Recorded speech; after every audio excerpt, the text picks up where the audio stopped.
Hello members, this is Aman from अपमो stocks. We hope that you are doing well. तो जिस stock को हम लोग आज कवर करने वाले हैं स्टॉक एनालिसिस में, इसका नाम है रतन इंडिया एंटरप्राइजेस। इसको आरटीएन इंडिया के नाम से भी जाना जाता है। तो स्टॉक को कवर करने का ये कारण है कि स्टॉक में एक पैटर्न बन रहा है जिसको बोला जाता है असेंडिंग ट्रायंगल पैटर्न।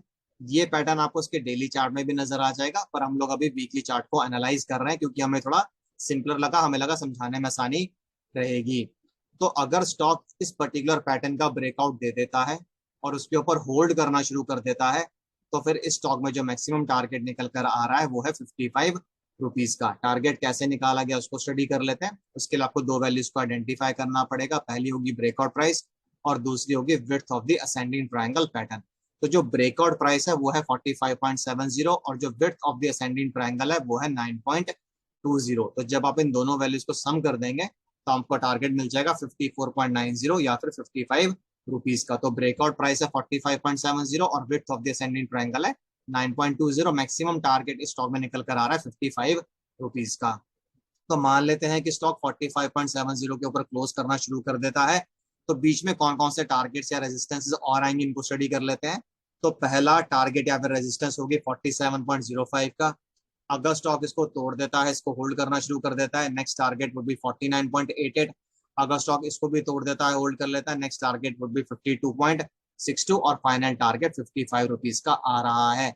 हर लेवल पर स्टॉक को अपने आप को होल्ड करना पड़ेगा, तभी ये और ऊपर की तरफ मूव करेगा। तो बेसिकली तीन टारगेट्स पहले आएंगे, 47.05, 49.88, 52.62 and the final target would be around 55 as of now.